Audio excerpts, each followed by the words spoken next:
Hi, Sarah. How are you?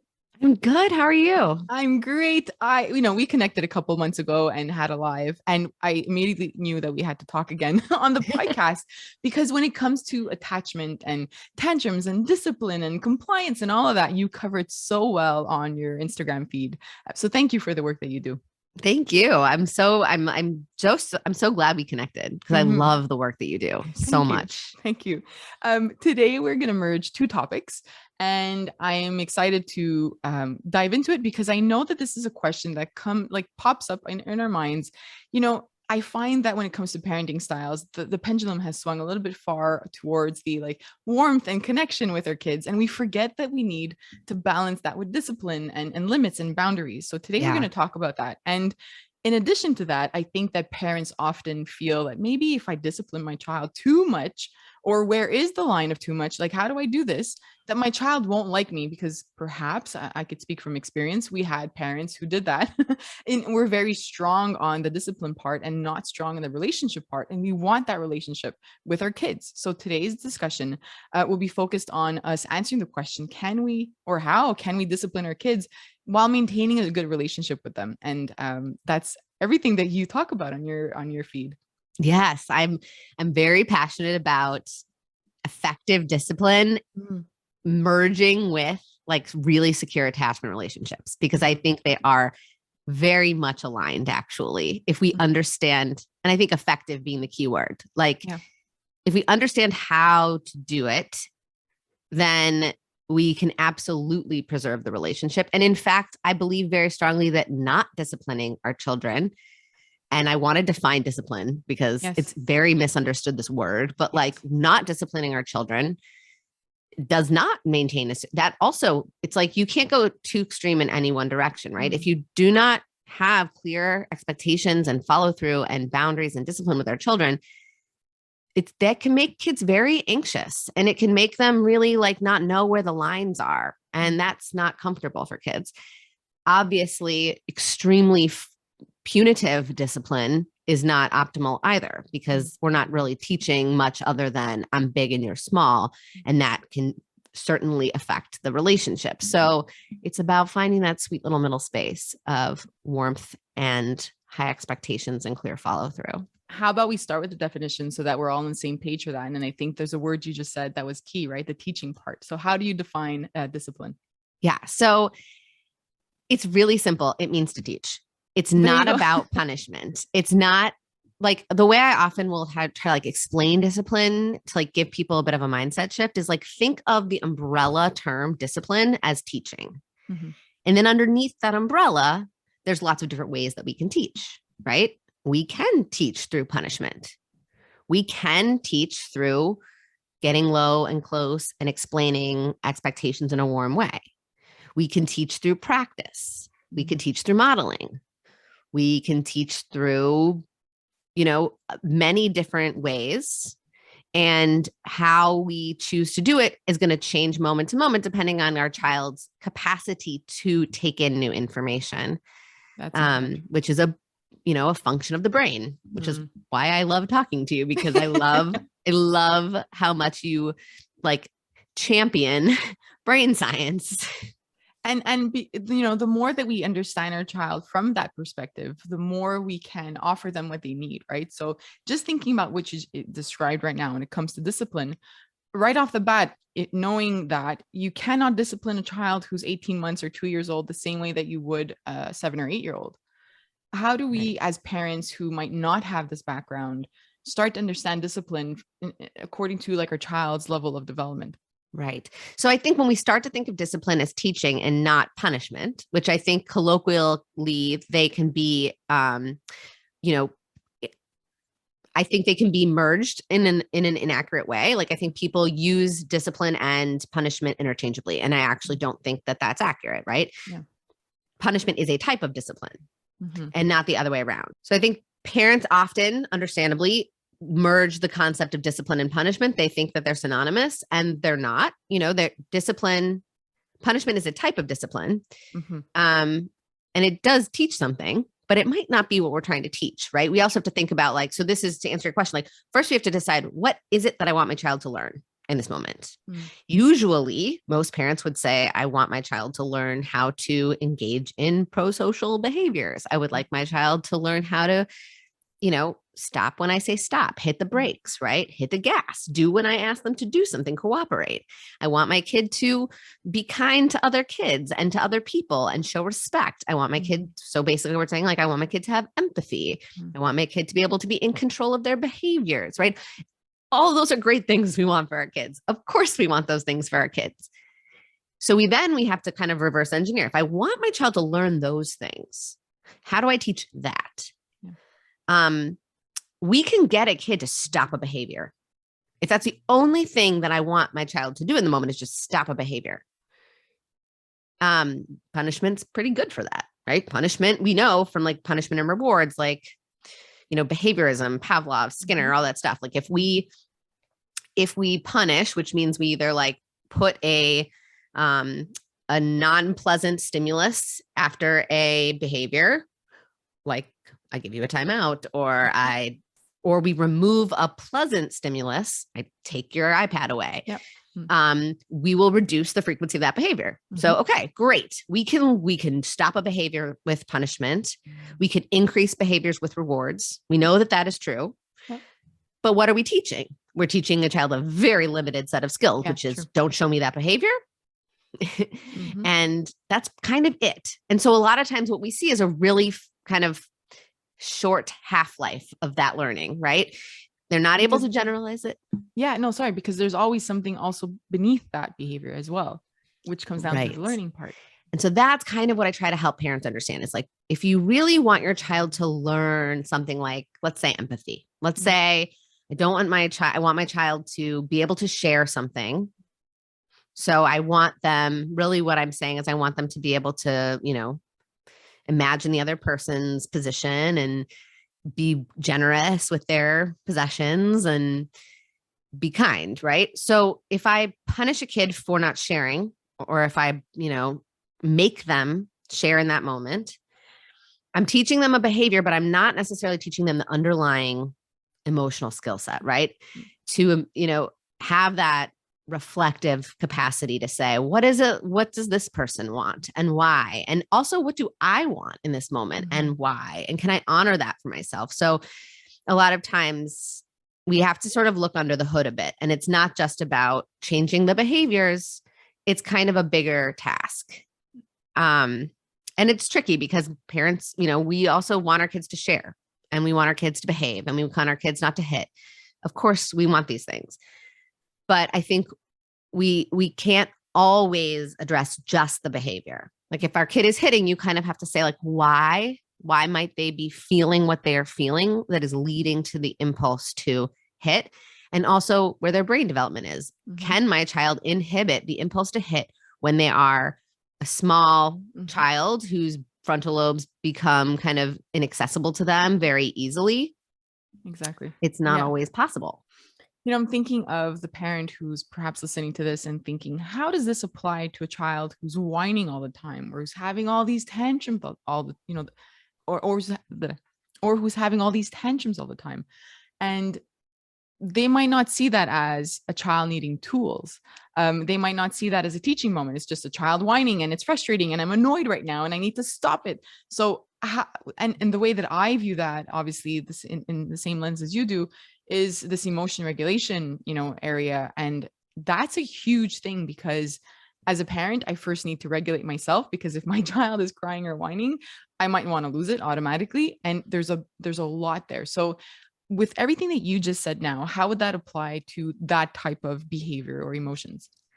Right. So I think when we kind of, and this is sort of something that I think is fundamental. And I sort of try to teach parents this before we get into a lot of that's, what do we do with a tantrum? Well, before we can really address the tantrum, parents really need to know what is happening in their child's brain and body when they're having a tantrum.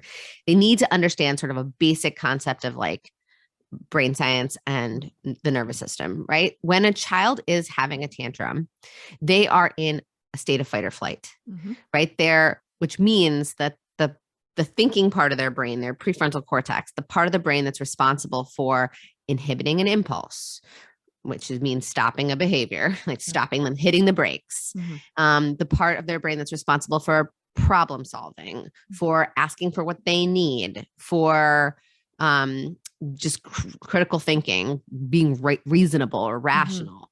All that stuff's offline.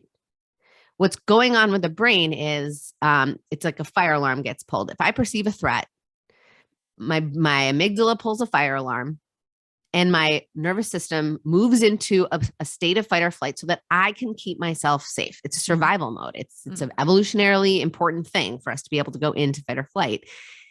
But the problem is our brains haven't quite developed. Like, this is a very ancient evolutionarily based like thing from our like brains. And so our brains don't actually know the difference between like a tiger staring me down and my popsicle fell on the floor and I'm really upset about it. Like that's what I was going to bring up. Yeah.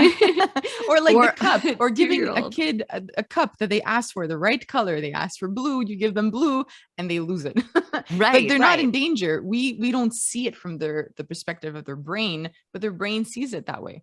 Right. And that's super important because this is why parents understandably get super frustrated because we're like, I, in my very mature adult brain, see nothing dangerous here. Exactly. Why are you freaking out? Like, it's not rational. It's not logical. And you're right. It is not. And a 2-year-old, 4-year-old, even 8-year-old, even 18-year-old brain at times is not able to access that rational thinking part of their brain. Even adults can't always access our rational thinking. We've all had moments too. Yes, exactly. I know. Certainly. I love it. It's true. Yes. Not that I love that we do it, but I love that we're trying to link or that we understand that it can happen to anybody. It's just that kids have it very often. Yes, we all are working with the same equipment, right? Our prefrontal cortex goes offline when our amygdala pulls the threat fire alarm. Exactly. That's what happens. And our bodies go into fight or flight. It just happens more frequently with kids. It happens at in a much more intense way because the extent of their dysregulation is very all-consuming, and it takes them longer to come back down because they have not yet developed the kind of robust coping skills and sort of critical thinking that we have had the opportunity to as grown-ups. Yep. And so this goes back to this idea of discipline being about teaching. If ultimately we want our child to be able to hit the brakes when we need them to hit the brakes, when we need our child to calm their bodies down when they're upset, to ask for what they need instead of whining for what they need. We have to teach that. And we teach that when the brain is able to learn, which is in the calm, connected moments. Yes. It's not when the popsicle has fallen on the floor and they're screaming, or when they're holding the cup that they asked for and they are melting down because they wanted the other cup that they didn't ask for. Like, that's not the time to then say, let me teach you how to calm your body down. Like, it won't. The part of their brain for learning is also the part that's offline. Yeah. And Same for adults. Totally. If I'm upset about something, sometimes I don't want to be hugged. I don't want to be consoled. I just want to be present in that emotion. Let me be angry and I'll come back when I'm ready. Like, that's me. That's as an adult. Right. How many times, God bless, I love my husband so much, but when I come to him with a problem and I come to him with a problem and he wants to problem solve, and I'm like, I didn't want you to problem solve. Yeah. I just wanted you to say, oh, that's so hard. Yes, exactly. I know. Same thing. But it's so, again, it just goes back to showing that our brains are the same and they're just developing those skills, and they will experience the same things that we do, just to a higher frequency. And that's normal. And I also want to be clear, I'm not saying that we let them whine in perpetuity and we don't give them any strategies.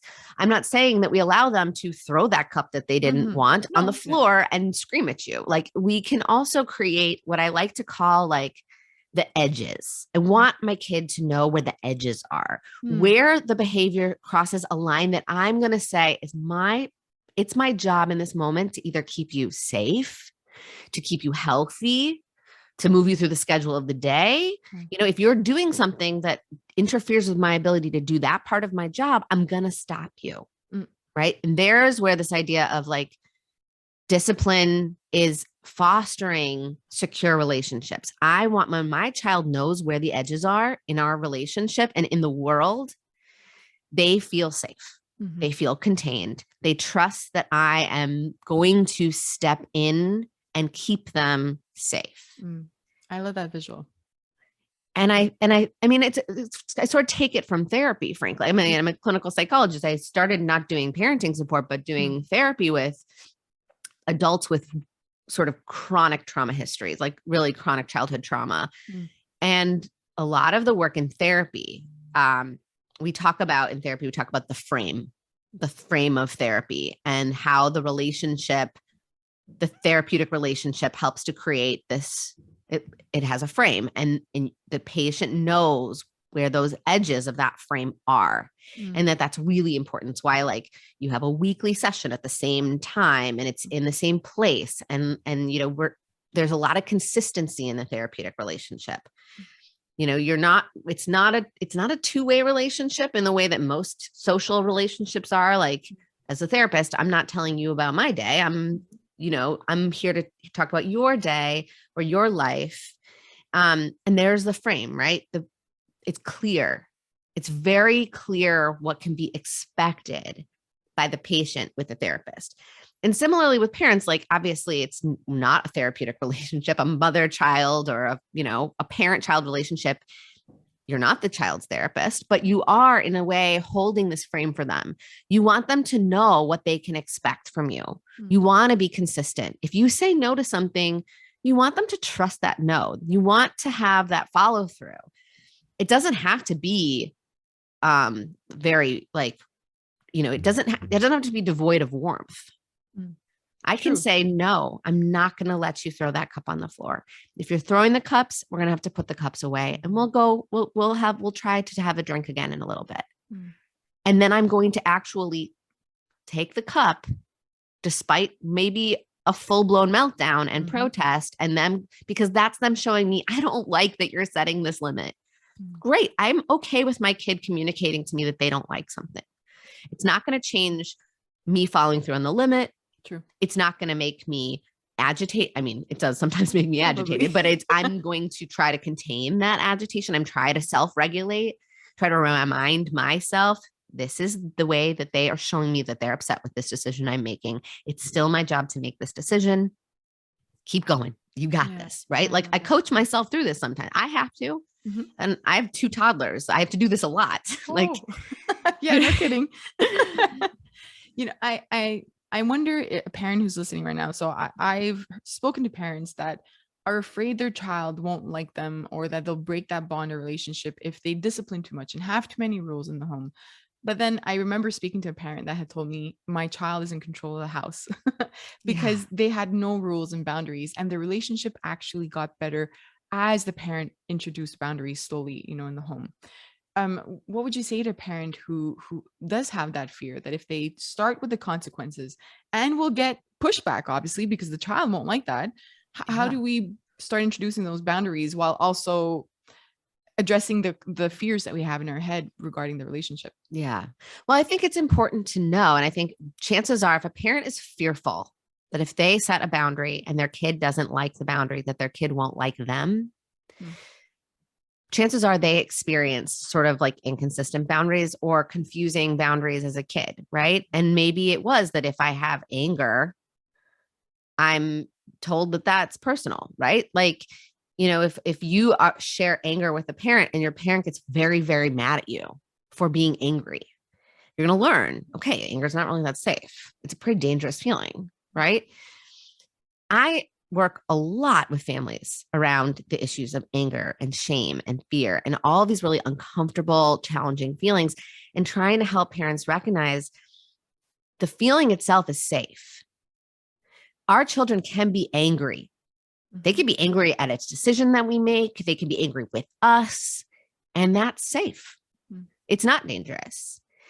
And I think it's the fear that it's dangerous that actually ultimately leads to all of these really confusing and like uncertain situations where a child feels really way too uncomfortably powerful in the relationship, that's actually much more challenging for the relationship, for the trust, right? Our kid can be angry with us and still trust us. Those are not mutually exclusive experiences for a child or for any human being. And the more that we as parents can get comfortable in the fact that our children can safely express to us their anger, their sadness, their fear, and we don't have to take that in as this personal attack on like the integrity of our relationship, that we can hold space for our kids to have these feelings and say like, oh, you're really mad. You're really mad. I took that cup away. I get it. I'm not giving the cup back. I'm accepting that they're angry. Yeah. I'm not worrying that our relationship is now doomed. I'm just holding space for their anger, and I'm modeling for them this trust in our relationship where we will be just fine. I'm here. I'm not going anywhere. I'm not getting mad at you for your feelings.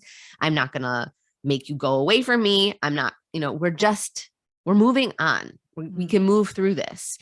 And also I think, this idea, I think this is very important, that like when a child feels more powerful than the parent, that is very existentially terrifying for a kid. Now, they're not going to be able to say to you like, but how will you keep me safe in this world if you are going, if I'm more in charge than you? They don't have that like conscious narrative in their head, but kind of in like a bodily way. Our kids know that they are dependent on us for survival, sort of innately in their bodies. Infants show this, right? We are biologically kind of hardwired to form this secure attachment with these caregivers, or form an attachment with our caregivers, to keep us in survival. And we will innately take an insecure attachment if that means that you'll keep us safe. We know that can actually have like some effects on mental wellness down the line, but it's still, anyone would prefer an attachment over no attachment, because that means like annihilation is essentially. And that's attachment theory. That's it, by the way. Like, I think that people really don't understand there's a lot of misconceptions about what attachment theory is. Yeah. Attachment theory is very simple. We as human beings are biologically hardwired to form an attachment to the people in our lives who are going to keep us alive, right? Typically our primary caregivers are parents. And then as we get older, we have attachments with other types of relationships, but the blueprint that's created in those early attachment relationships tend to be recreated. We use that blueprint to anticipate all future relationships. That's attachment theory. That's it. I think it's another topic that the pendulum has swung a little bit too far.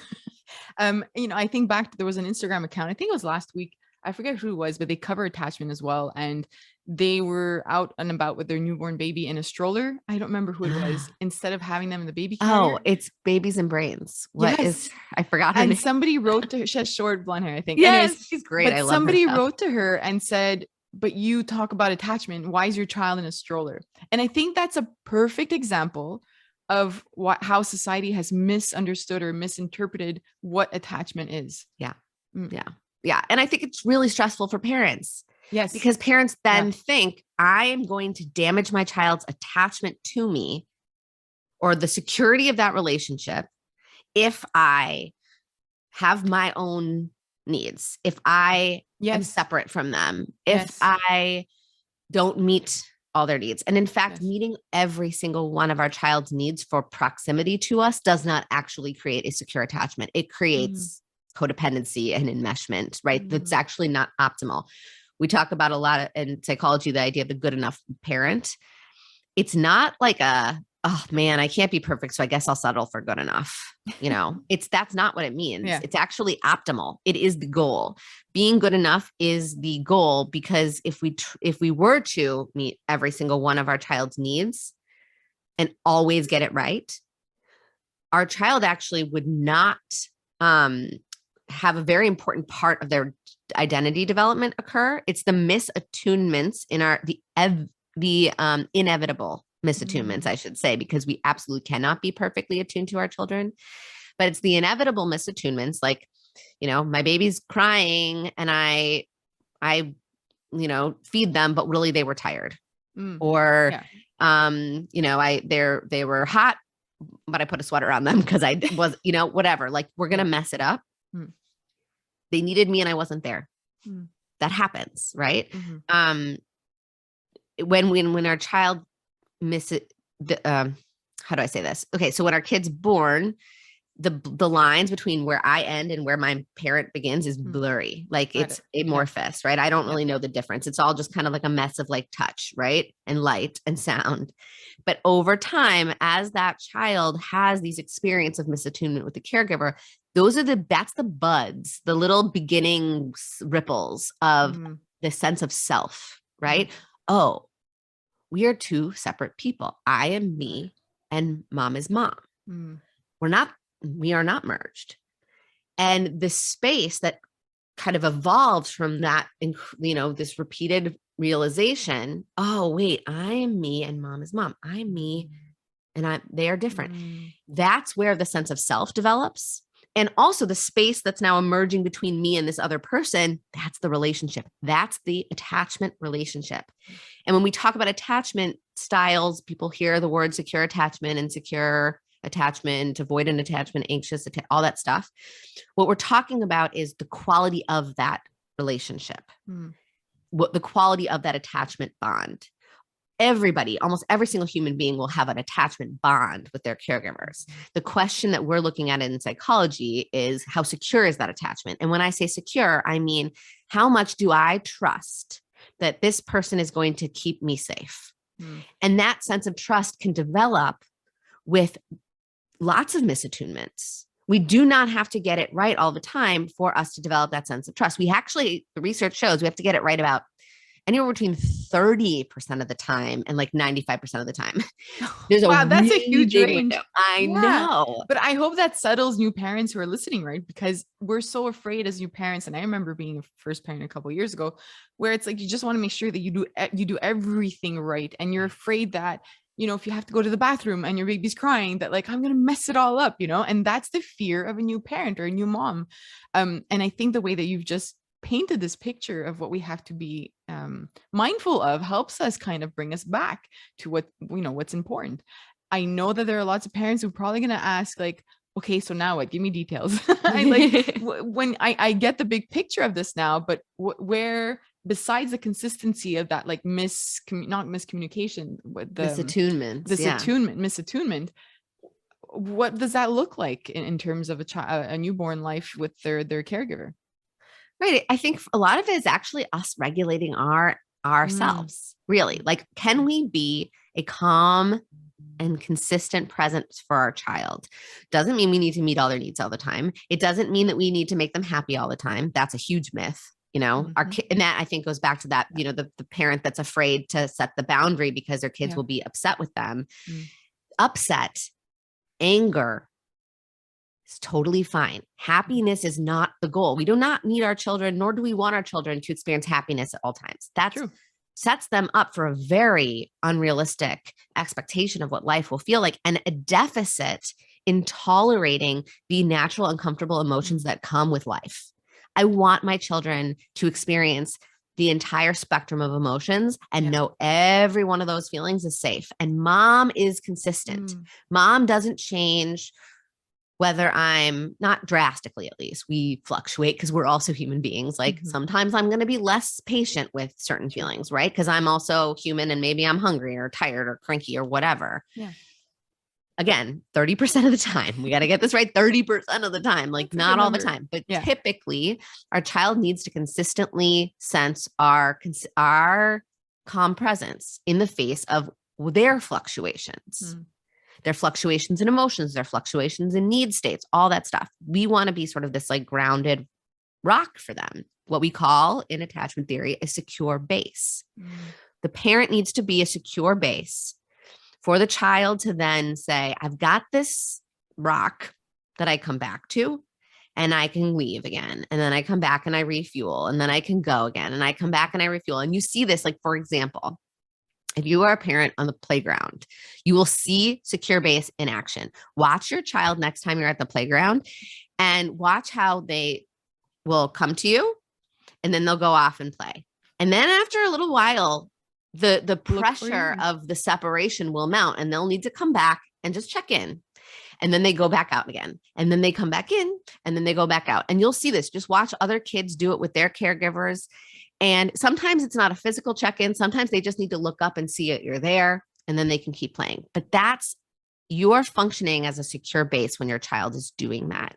And that secure base is actually the thing. It's like this anchor that they have over here that allows them to feel safe.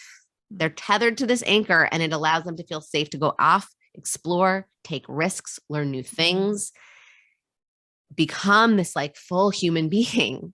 And they can't do that if they don't know the rock is there. They don't know the anchor is there. If they don't feel that the anchor is there, they won't leave. Get it. Yeah. They get clingy, they get scared, separation is hard. And I say this because I want to be very clear. Separation anxiety is a developmentally typical and normal thing. Yeah. Kids naturally experience it. I'm not talking about separation anxiety. I'm talking about like more of like in general, like a child does not feel like they can exist apart from the parent. Like they're not sure that they're going to be there when they get back. That's different than like our kids clinging to us at daycare drop off. That's normal, right? And is part of the development of that secure attachment, right? Like it kind of means that like I'm biologically hardwired to stay close to you. I don't want to separate. And then when we do separate, because we have to, because it's part of life, it's the reuniting, that experience, like, okay, you were here this whole time. You're here. You're back. You come back. I come back. We reunite, and it's safe again. That knowledge then allows me to go away again and come back. Go away and come back. It's a learning experience. Kids have to learn, like the separations in the beginning, and it can be for a long time till they really internalize that you come back. That's very different than like an anxious attachment style, right? That's not the same thing. I'm thinking of a parent now. Again, I always try to put myself in their mindsets because I think we overthink sometimes, and we not micromanage, but are afraid of the little micro moments. And you've been talking about the big picture. So, I would have as a worry now as a parent, wondering what's right and what's wrong. You spoke about the child who's kind of stuck to the parent, but that anxiety, that sort of separation anxiety is normal. So as a parent, how do I evaluate my life right now and my relationship with my child or my attachment with my child, and know if it's something I need to work on? And can I work on it, or is whatever happened and I can't change it? Well, we definitely can work on it, because our child's sense of security and trust with us is something that is movable, right? Like we can increase it, we can decrease it, right? Like if something really challenging happens, we can that can damage their trust in us. And so, and we can repair that. So I want to make every parent really clear that our attachment styles are not fixed. So for example, if I'm someone who had a really challenging relationship with my early attachment figures, and I have an anxious attachment style or an avoidant attachment style or some type of an insecure attachment style, that does not mean that I am doomed to have that my child will have an insecure attachment style. That is not true. We do know that attachment styles can be passed on, called this intergenerational transmission of attachment style. And that is a thing, and it's, very typical, but that doesn't, like things like therapy, things like corrective emotional experiences, things like meaningfully shifting the way that you approach your relationship with your child. These things can change and improve an attachment relationship, right? Like, parent-infant dyadic therapy is very common to help people improve attachment relationship with their child. It's a type of therapy very often with a mother and a child, but you can do it with a father and a child or any parent and a child. But typically it's kind of like couples therapy, but for the parent and the child. And it's very usually the focus is on increasing parental attunement and parental self-regulation in the interpersonal exchange with the child. It's very often done when there's for example, if a parent has postpartum depression after giving birth to their child, that's often a type of treatment that we would do to help that parent kind of develop that bond with the baby. because oftentimes when you have postpartum depression, feeling connected to your child is very difficult. Yeah. And so dyadic therapy is very common there, but you can do it with older children as well. Eventually it starts to just be called family therapy. It starts to kind of like, we refer to it more as family therapy, but it's really dyadic work. And so, but yes, it's movable.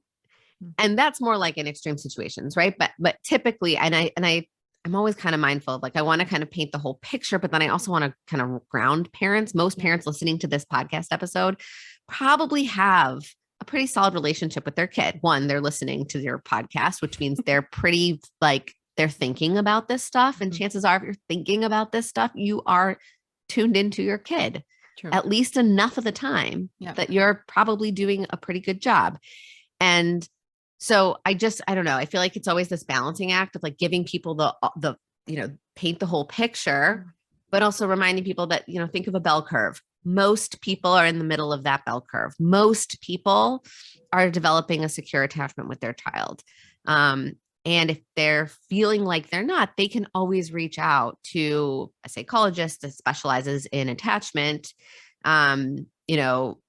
or other clinicians other people that specialize in this to get help and even just get an assessment, to just try to like give them tools for, and really when I work with families who have challenging relationships with their kids, or their kids are having really, big behavioral issues, a lot of times I do parenting work, even though the child is my patient, the child's the identified patient. I'm working with the parents almost exclusively sometimes because, they have a stronger relationship with their kid. I could see a child for 45 minutes a week and do play therapy with them or do therapy with them. But at the end of the day, like the parents, for very young kids, the parents spend such a profound amount of time with them, and the child's already attached to them. They already have that trust in that relationship and that sense of safety and attunement with their parents. And so it's like, I think it's usually often more effective for me to work with the parents, give the parents the tools, and have the parents kind of subtly shift the way that they're interacting with their child. I think has a much more profound effect than me seeing a child for, 45 minutes a week. That's at a very young age. Like questions I receive from parents often are around that. Like, my child's having a lot of tantrums. It could be an 18-month-old or a 4-year-old.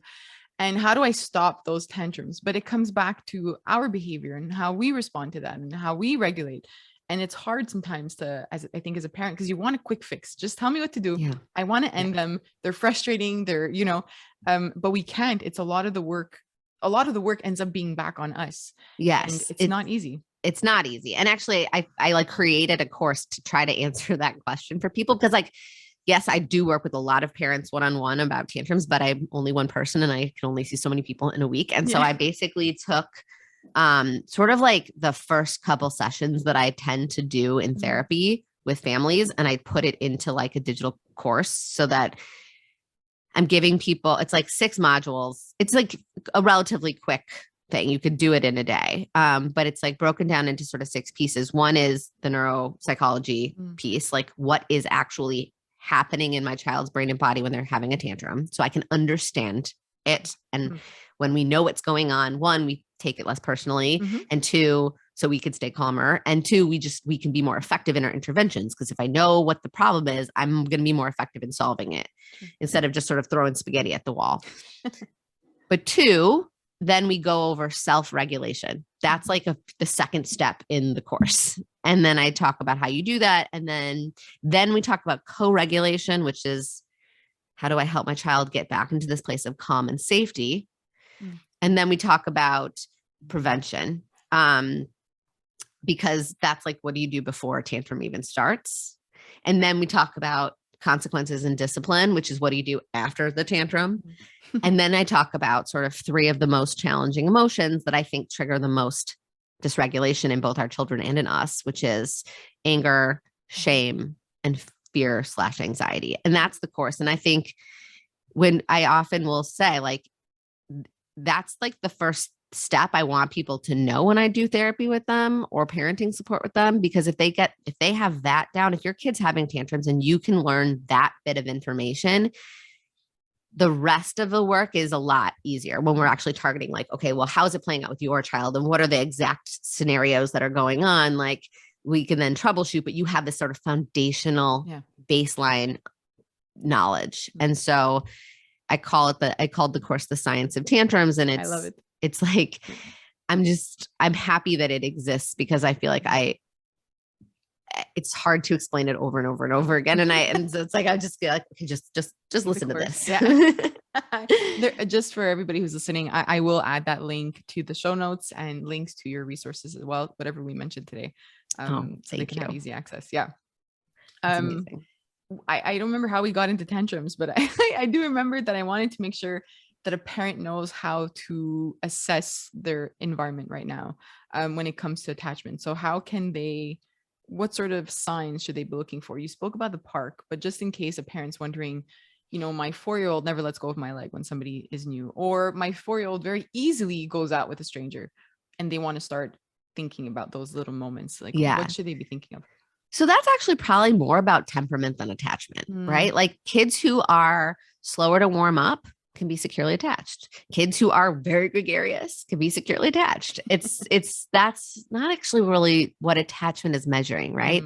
Attachment really is referring simply to how much does this child believe that their caregiver is going to meet their needs most of the time, that they're a safe, trustworthy presence in their life who is going to keep them safe. And it's consistent. Yes. Right? And so exactly. And the consistency is key. And that, again, that doesn't mean we have to get it right all the time. We do not have to be consistently perfect. Yes. We need to be consistently good enough. Yes. And that can like manifest itself in lots of different ways, right? Like we actually measure attachment security less by a child's response to a separation and more by a child's response to a reunification with the parent. Does the child, when a child separates from their parent, almost, very, very typically, they will be distressed. And very typically, when the parent comes back, they will be able to be soothed by the parent. That doesn't mean all the time. I know parents are thinking it. What about yesterday? And it's important. Right? It's like, some of the time, generally. Does your kid tend to settle eventually when they reunite with you? That doesn't mean that like a kid has to like run to you and like roll into the nook in your shoulder and just like be like completely at peace. They can be agitated, distressed. They can be distracted. There's so many elements that go into a child's response when we reunite. Are they super tired? Are they super hungry? Did they have a really long day at school? And maybe they're having like restraint collapse, which is kind of those like after school tantrums, like where they've been holding it in all day and then they see you, their safe person, and it just comes all out and it's a hot mess. Yes. Parents will see that and they'll be like, oh, we're not securely attached. And that's not true. It's actually a child saving their ugliest, messiest self for you means they think you're pretty safe. So it's very difficult actually to assess attachment security. And we really can't do it actually all that well. We could do it in these like very controlled scientific laboratory experiments, but how often does that play out in real life? Like we don't really have these controlled experiment experience with our kids. There's a million variables that we're not controlling for when we're interacting with our children. So sometimes they're going to look like they're securely attached and sometimes they're going to look like they're not. And like, it's really about kind of general patterns, like what happens most of the time. What's the sort of longitudinal picture that we're seeing. And again, it's like, you can always reach out to a psychologist to help you or another therapist that specializes in this to help you figure it out. But short of like doing the strange situation laboratory experiment, we're not going to really ever totally know. And that's actually okay. Like we don't need to know. We just can like work on increasing safety and trust and consistency. And chances are we'll right the ship. Now that we've had this discussion, I'm thinking back to our first question. Can we discipline our child and maintain that relationship with them? My answer is yes. I'd love to hear your answer and perhaps a summary of everything and a guide for parents so that they can take this and start a new day tomorrow. Yes. So 100% yes. In fact, I would say that not disciplining our children or being very ambivalent about how we discipline our children can be far more anxiety provoking for a child, which is going to make it harder for them to feel that trust and security in our it's hard for us to be that secure base if they don't know how we're going to respond. True. Yeah. And a lot of times I see this, and again, even in myself, like, here's the thing that's really important too, is like, when we talk about like permissive parenting, authoritarian parenting, we didn't get into that so much today, but, you know, authoritative parenting is like high warmth, high expectation. That's sort of the sweet spot. Authoritarian is high expectation, but low warmth. And permissive is high warmth, low expectation, right? Yeah. To be very overgeneralizing. Yeah. But I think what parents don't realize is we move through these different parenting styles all the time. No one is ever 100% one thing. Yes. And while the goal is to be authoritative, again, it's most of the time. I'm permissive sometimes with my kids. I'm authoritarian sometimes with my kids. On a bad day, yeah, it happens. What I try to do, obviously, is for the most part, try to be both warm and have clear and consistent expectations with my own follow through. I often will say, like, if you're saying something 5 times to your kid, you've said it 4 times too many. And I don't mean that they should follow us. They should follow our instructions at 1. Yeah. It's really about our behavior. If I'm asking my kid to do something a bunch of times and they're not doing it, they're actually showing me that they can't do it in that moment. And it's my job to stop using the strategy of commanding and start a different strategy, maybe scaffolding or supporting. So if I'm saying, like, get your shoes on, we're leaving, get your shoes on. And I see this a lot, to circle back to what I was going to say about permissive parenting. And it's kind of the same, not that those things are the same, that's permissive, but in general, with permissive parenting or with being like saying something over and over and over and over and over again, and not actually initiating the consequence, like yes, we're doing this now, or the threat without the follow through, right? Like, right. You don't do that. What parents often do is they go, they either negotiate, and then they snap. Yes. They lose it and they get mad, understandably. If I have to tell you 10 times to put your shoes on and you're still not doing it, by the 10th time, I'm probably yelling. Yeah. Yeah. And I'm probably pretty angry and dysregulated myself. But that's not really serving me. It's not getting me closer to my goal of getting out the door. It's not getting me closer to my bigger, probably overarching goal of like teaching my child a skill to put their shoes on and to listen and to stop whatever else they're doing. So I got to look at that and be like, my kid doesn't know. My kid in this moment isn't able to do this. That doesn't mean they're not usually able to do it. It might just mean in this moment they're not able to do this. And I'm going to go in and I'm going to help them. I'm going to say, hey, I've asked you a bunch of times to get your shoes on and you're having a hard time doing it. Do you need my help? You know what? It looks like you need my help. I'm going to help you. And then I'm going to put their shoes on and they might not like that. And I'm going to maybe carry them to the car crying, and they might be communicating to me just how pissed they are that I made them put their shoes on and that we're leaving now. Yeah. But I think with permissive parenting too, you get into this sort of dance where you permit a behavior. And then you get increasingly more frustrated that you are not in control.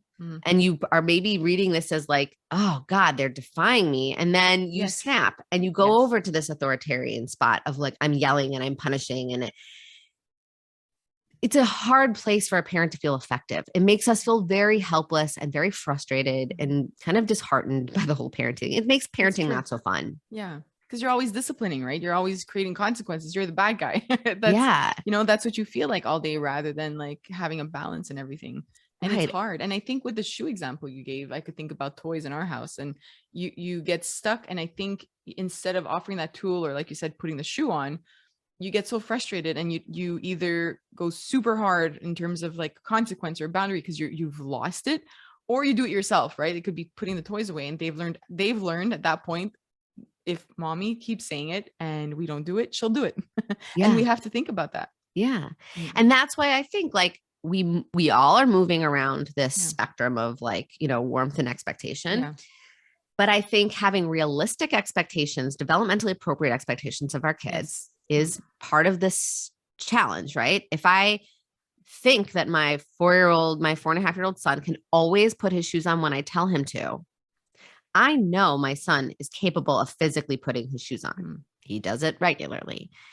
I know my son is capable of following a directive a lot of the time. I know he's capable of this, but my having a developmentally appropriate expectation of him means I understand that he can't always do that because it requires executive functioning skills. And guess where executive functioning skills are housed?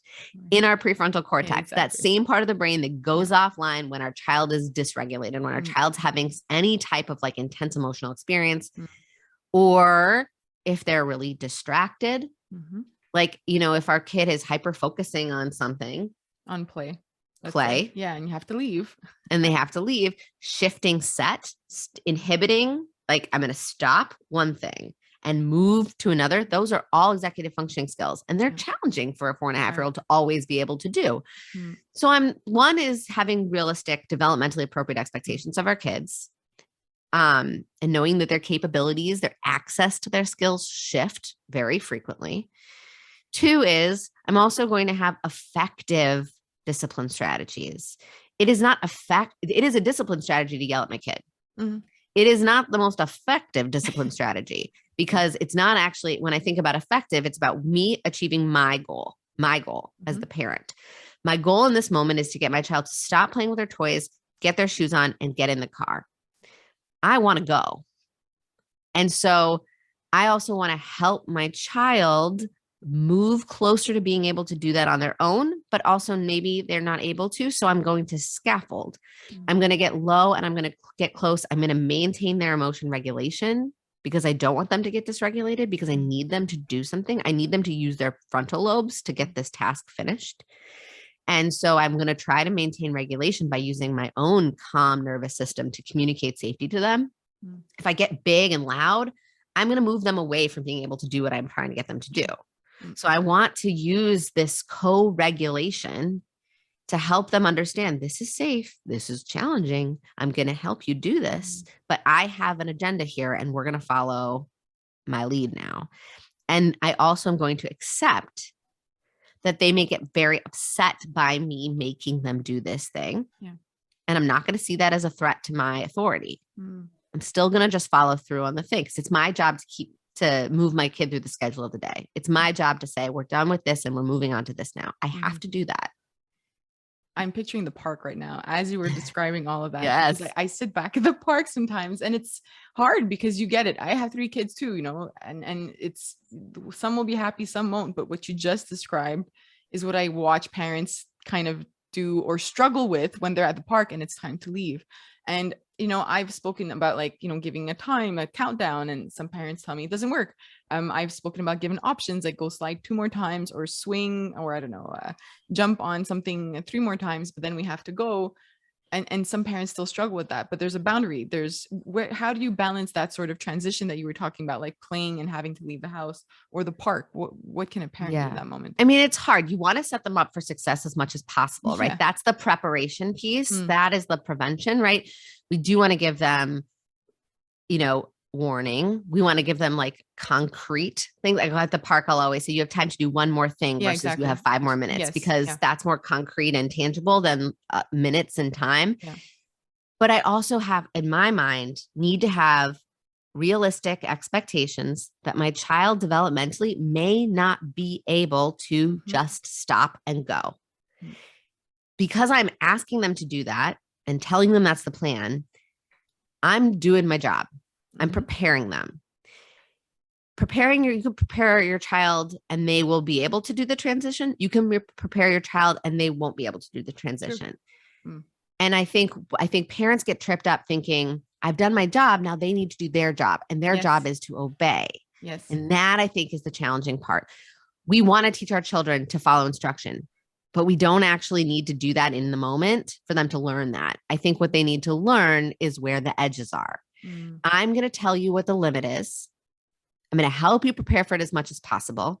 And then when we get to that pivoting point, that crux of the moment where it's actually time to stop this and to go, I'm going to do that work.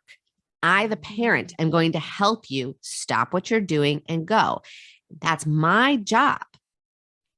And you can tell me how upset you are that I am doing this. You can show me how upset you are that I'm doing this, and I'm still going to do it. And I'm going to kind of like, hold space for that. Keep things safe. I'm not going to let you hit me or kick me, but I am also going to allow you to melt down as I take you out of the park. And I think we have to get a little bit less afraid of the meltdown. And what people think about it. Yeah. Right. Those public tantrums, they're hard. But if we all start understanding that this is normal, and the way that you've just described it is exactly it, where now you're setting that boundary, it's that frame that you're talking about. And we see somebody else going through that moment. It's not a bad parent. It's not a failure. It's you've done what you have to do. And we see it as a failure sometimes because we do expect them to follow through and comply and be compliant because we gave them the countdown that we did everything right. We did it right, and they're failing on their end of they're not holding up their end of the bargain, but they did not agree to this bargain. No, and the bargain's not realistic for them, right? And this is not to say that a kid who usually can do it can always do it. True. You can have an 8-year-old who typically is very regulated and able to follow instructions, having a really bad day, and they have a total defiant meltdown moment at the park because they don't want to go. You do the same thing. And you say, you're having a really hard time. I'm going to help you. And I'm going to hold that boundary, and my kid can melt down even when they're 8, when it's like kind of not in line with their typical presentation. I'm still not going to get mad at them. I'm not going to say, act like a big kid, like you're not a little kid right now. Don't in this moment, their brain is simply offline. The skills, the 8 years of skills that they've built up that they usually have access to are not accessible to them in this moment. And we got to have empathy for that. Yeah. And I think just before we finish our talk, first of all, I'm going to have to bring you back because I still think there's a lot to talk about. But when it comes to those big emotions, especially if it's like out of their usual kind of emotions, but also on the other side of that, like young kids, we shouldn't be disciplining emotions. And I want to say that because I think sometimes we tend to do that because we're frustrated, we're tired, we had a long day. And what you've been talking about are the behaviors, and that's what we're disciplining, but not, and compliance is not the ultimate goal from what you just explained, right? I think those are two things that are important for us to mention. Right. Absolutely. Yeah. We don't need to discipline behaviors because we don't need to teach them to not have behavior. Emotions. We don't need to discipline emotions because we don't actually want to teach them not to have emotions. Exactly. We do want to discipline behaviors. And when I say discipline, I don't mean punish. I mean, teach them where the edges are. Yeah. Help them understand that I'm not going to let you hit. If you keep hitting, if you hit, you're showing me you're not safe with your body. I'm going to help you calm your body down. I'm going to bring you over here to this quiet, less stimulating place, this private spot, and I'm going to sit with you until you can be calm again, right? That's co-regulation. That's taking control of the environment. That's discipline. Later, when their frontal lobes are back online, when they're calm, connected, maybe at another time, and it could be immediately after, if I see that they've calmed, they're really back to themselves, or it can be like hours or even a day later. Then I'm going to debrief. I call it the debrief, and I'm going to go over it with them, not in a punitive way. Again, I'm going to say like, hey, you were having a really hard time at the park, and it was time to go, and you were hitting, and I can't let you hit. That's not safe. What can you do? You were feeling really mad. First, I'll be curious, like what was going on for you that you were feeling so mad? Why did it feel so hard to leave the park? See if they can help us gain some insight into why it was so challenging. It's going to give us a lot of potential information for then helping them problem solve, right? We talk about sometimes the ABCs of behavior, the antecedent, the behavior, and the consequence. We got to get clear on that antecedent. What made them, what happened first that led to the behavior? Kids don't just hit for no reason. They were feeling angry. Okay. When you're feeling angry, what else can you do? Exactly. Yes. And so then you're helping them connect the dots. You're helping them problem solve. That's discipline. It doesn't all have to, discipline also doesn't have to happen in the moment. You can discipline a behavior teaching coping skills, communication skills, problem solving skills. All of that can happen outside of the heat of the moment. Yeah. And you're still teaching and disciplining so that your child is able to not engage in that behavior in the future. Or maybe you have to do this a bunch of times before they really internalize this skill and practice it. But yes, we could talk about this for literally forever. I love this stuff. And and I think, it's complicated. This is a harder, more challenging, more effortful way to parent for sure. I believe it's worth it. And the science sort of backs that up. Yes, exactly. I love that everything you've spoken about are things that we covered through Curious Neuron because there's so much research around it. And that's what's, such a great thing for parents because it's out there. We're just trying to, through your account and everybody else's accounts, we're trying to show people like what's out there and how they could apply it. And it doesn't mean that it's easy. And sometimes, what I struggle with is I'll summarize an article and it's just a summary, but there's not always a here's what to do kind of thing. It's more of here's the information and see how it could apply to how you're parenting. And that's not always easy. Yeah. No, it's not. I know. And there isn't like a rule book and there is nuance, but typically if you want like a takeaway from like what you could actually do, it really starts with kind of looking at our own regulation and our own ability to have like realistic, developmentally appropriate expectations of our child in the moment and our own behavioral follow through. Yeah. Like we got to get really clear on what's our job and what's not our job and what's our job and what's our child's job. And so like, if we have a more accurate understanding of like what my job is not to like stop all behaviors at all costs. My job is to help a child learn about the behaviors. Why did you have that behavior? What was the fallout from that? What did that behavior result in? What are some ways that you can prevent that behavior in the future? Exactly. That's really the goal. And so that's when I say effective discipline means kind of how do we do that? That's the effective piece. How can people learn from you? I know you have your podcast. Tell us what it's called and how can we find you online? Yeah. So I have a podcast called Securely Attached. We talk a lot about secure attachment and parenting and child development and maternal and parental mental health a lot. That's a big, I kind of feel like I want to have a conversation always at the intersection of the two of like child well-being and parental well-being, because I think sometimes people over-focus on one at the expense of the other. And like, we have to be able to look at the spaces where we're honoring both. And that's what I really strive to do on my podcast and just in general and on my Instagram posts and stuff. So you can follow at Dr. Sarah Bren on Instagram.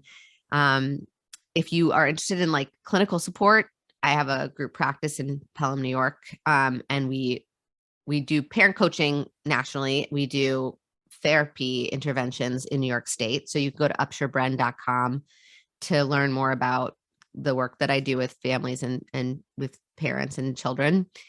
And then I have this tantrum course that we talked about a little bit. It's called The Science of Tantrums. You can find that on my website, drsarahbren.com. Perfect. Thank you so much for taking the time to chat with me. And I think you need to come back and talk about attachment only.